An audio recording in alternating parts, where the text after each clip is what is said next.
Et bonjour Jean-Luc Lemoine. Bonjour Monsieur Vandel. Tous les jours, Monsieur Lemoine, vous regardez la télé pour nous, c'est votre session de rattrapage. Et ce week-end, vous êtes intéressé à des victoires. Oui, et on va commencer par un blind joie, si vous voulez bien. C'est comme un blind test, mais Oui. avec des cris de joie. Hein, Ouais. je vous fais entendre un cri de joie. Ok. Vous devez devenir de quelle équipe la personne est supporter. Alors, je vous rassure, c'est bien un cri de joie et pas une agression. Mais c'est un malaise, non? Ça ressemble. Ça peut être un japonais. Ils ont gagné un très beau match, je me souviens plus Bravo, lequel. bravo, vous avez l'oreille. Ah, il y a un côté harakiri. Ouais, bah, pas du tout. C'était un supporter marocain. Après le 2-0 contre la Belgique. Et on le comprend qu'il soit heureux. Donc, félicitations. Je suis désolé, ça démarrait bien.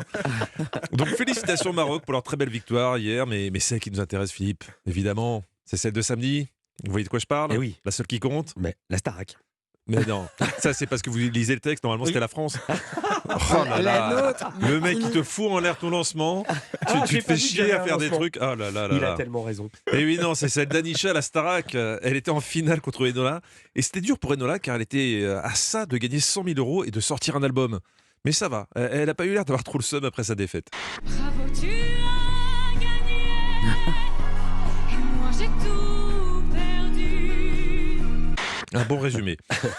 Donc c'était la grande finale, menée une fois de plus de main de maître par le grand Nico Saliegas, qui a parfois des phrases qu'il est le seul à saisir. Là, t'avais pas intérêt à avoir pris l'apéro devant Argentine-Mexique, hein, parce que si tu voulais comprendre le déroulement de la finale, ça pouvait être compliqué. Je vais annoncer dans un ordre aléatoire les noms des deux élèves qualifiés indépendamment de leur nombre de votes. Voilà, vous avez 2 heures. Donc Nico, c'était en grande forme pour cette finale. Et là où je le préfère, c'est quand il meuble entre deux plateaux. Il n'y a pas meilleur. Il peut te faire des phrases à rallonge à volonté, même si à un moment, t'as plus l'impression d'avoir un animateur, mais plutôt un prédicateur.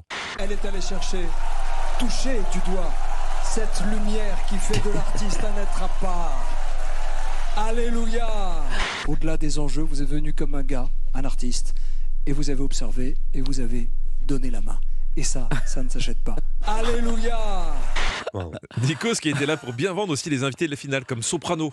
Soprano, artiste de scène, artiste de proximité. Alors, d'après vous, qu'est-ce qui fait dire à Nikos que Soprano est un artiste de proximité? Ah. Dans quelle petite salle intimiste a-t-il bien pu le voir? Pas- hein Moi, je dis plus rien. Ah bah non, mais essayez de répondre au lieu de lire.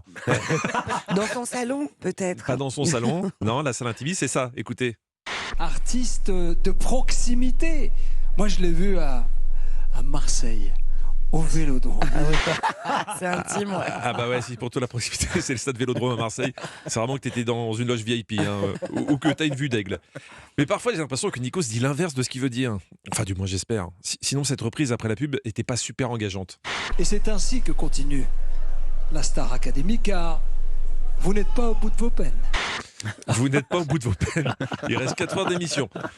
C'était la dernière, donc tous les profs donnaient leurs ressentis et leurs promos. Car ils avaient tous un truc à vendre. Qui a un livre, qui a un projet de marque de chaussures, qui a un appareil à raclette. Et la meilleure promo était réalisée par Pierre de Brouwer, le lunaire et attachant prof de théâtre. Lui, il nous parlait de son spectacle Dis Papa, dans lequel il improvise en répondant à des questions posées par le public. Et là, Nikos et Karim Acharny vont essayer de bien lui vendre son machin. C'est le public qui a noté les questions et j'improvise. Ah, vous improvisez? Oui, Dis papa, pourquoi t'es à la télé et que tu regardes la Starac? C'est par exemple? par exemple. Et là, je dois répondre. Et vous répondez? Je ne sais pas. Je sais pas si c'était la meilleure pub possible. Et, et- et là encore, je pense que Nikos a dit l'inverse de ce qu'il pensait. À mon avis, à la fin de l'extrait que je vais vous passer, il voulait dire « ne changez rien ». C'est un excellent improvisateur, mais c'est quand il veut. Ça donne envie. Hein. Ben oui, que ça donne envie. Mais gardez rien. Je pense que c'est pas ça. Ouais. Gardez rien. Gardez rien. Ça aussi, c'est vendeur. Et enfin, samedi, on a eu le droit au parrain de la saison sur le plateau, Robbie Williams, qui a dit la seule chose qu'on attendait de la soirée. Allez les bleus, allez les bleus, allez les bleus. Ah ouais, ils ont été bons ce soir. Car oui, Philippe, vous pensez que j'allais oublier ça? Allez, juste pour se faire plaisir avant de se quitter. Et Antoine Griezmann qui lui va lever ce ballon. Kylian Mbappé, le doublé, 86e minute. Allez les bleus! Ça, c'est mon japonais. Merci beaucoup, Jean-Luc Lemoine, qui sera en spectacle le 9 décembre à Monceau-les-Mines dans la salle L'Embarcadère. Merci, Jean-Luc. À demain. Et puis aussi tout à l'heure, 16h, 18h avec Stéphane Bern, historiquement vôtre.